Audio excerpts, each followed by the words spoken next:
सत्तेचा कायापालट करा तरच संगमनेरकरांचा विकास होईल। गढूळ पाण्यावर सत्ताधाऱ्यांचे मौन, विरोधक मात्र आक्रमक। तर एसटीपी प्लांट संदर्भात वेळ आल्यावर नक्कीच बोलू। वारंवार नापास होणाऱ्या विद्यार्थ्यांना संगमनेरचे मतदार धडा शिकवणार का? बघा सविस्तर न्यूज NMP-वर।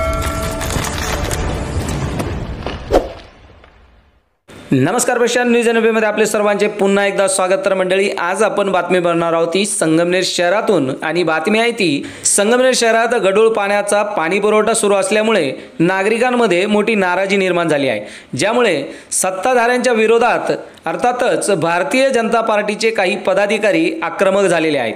त्या संदर्भात आज भारतीय जनता पार्टीचे पदाधिकारी तथा माजी उपनगराध्यक्ष जावेदभाई जागीरदार यांच्याशी आपण सविस्तर चर्चा करणार आहोत। या चर्चेतून आपल्याला गढूळ पाण्याविषयी काय माहिती मिळते आणि जावेदभाई जागीरदार यांनी सत्ताधाऱ्यांवरती काय आरोप केले हे जाणून घेण्यासाठी आज आपण थेट संपर्क साधला आहे जावेदभाई जागीरदार यांच्याशी। प्रथम जावेदभाई, आपलं न्यूज NMP-मध्ये मनपूर्वक स्वागत।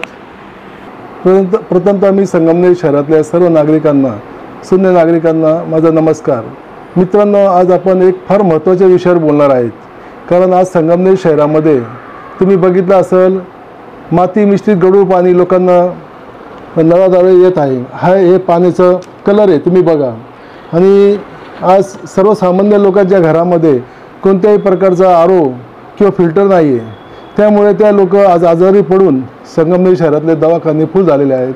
लोकांना या पाण्यामुळं तापाची साथ चालू आहे, जोरामध्ये खोकल्याची साथ चालू आहे। प्रत्येक घरामध्ये एक पेशंट आहे मित्रांनो।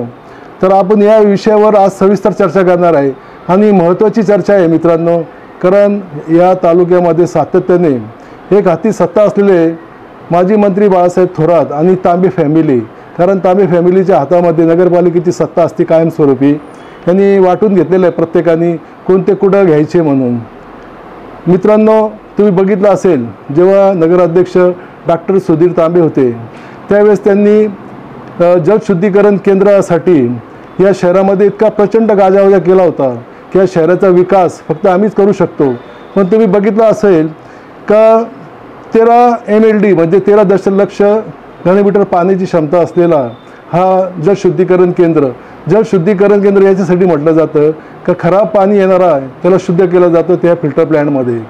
मित्रांनो, 1996 पासून ते तयार होऊन आज नागरिकांचा पैसा जो कर रूपाने गोळा होतो नगरपालिकेमध्ये, अशा पद्धतीने बोगस खर्च होतो।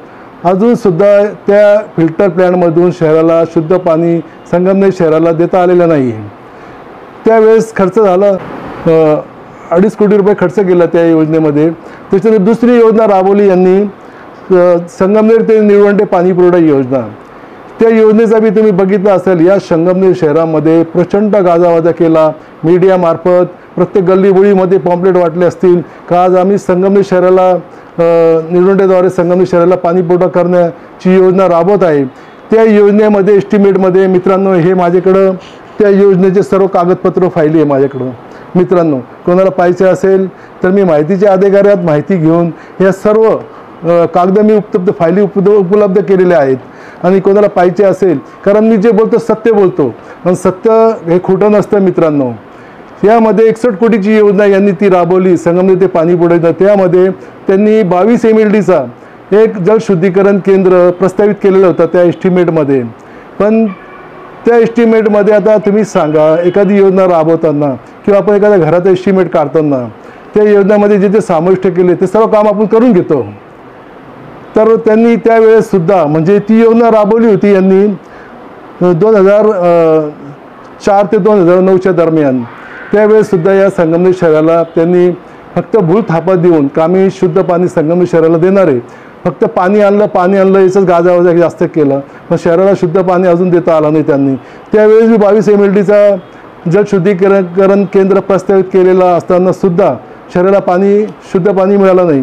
त्यानंतर 2014-15ला संगमनेर नगरपालिकेमध्ये सभागृहामध्ये शहराला जे निळवंडेद्वारे पाणी पुरवठा होत होता पाईपलाईनमधून, त्याच्यामध्ये असंच गढूळ पाणी येत होता।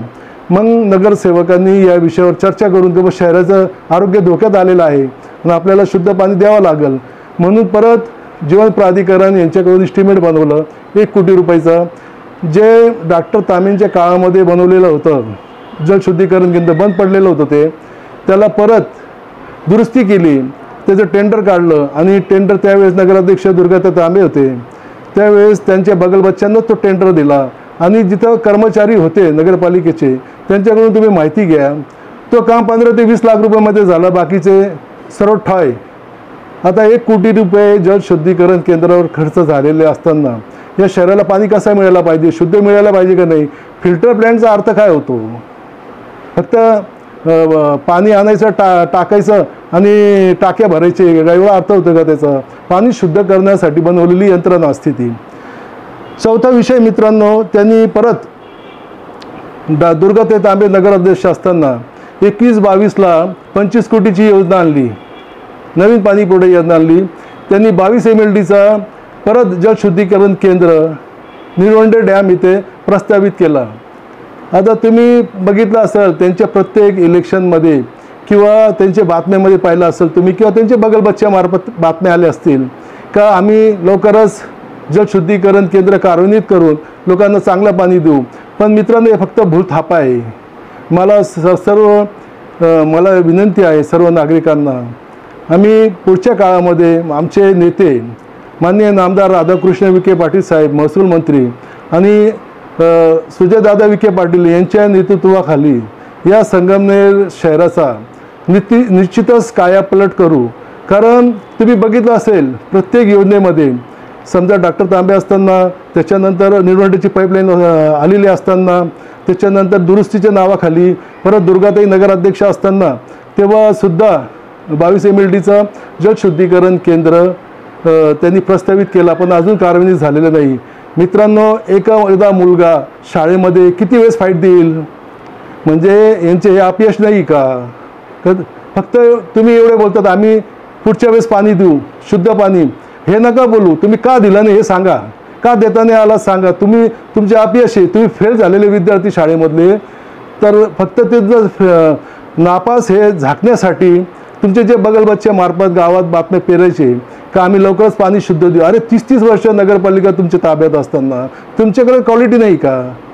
तुमच्याकडे स्किल नाही का तुम्ही हे करू शकता? म्हणून शहराला पाणी पुरवठा देता येत नाही. तुम्ही भाषणं पाहिली असतील. आता श्रमिक पत्रकार संघाचं पत्रकार कट्ट्यावर आमदार सत्यजित तांबे युवा त्यांनी इतकं मुर्गजळ दाखवलं, शहराच्या विकासाच्यावर एवढं गप्पा मारले.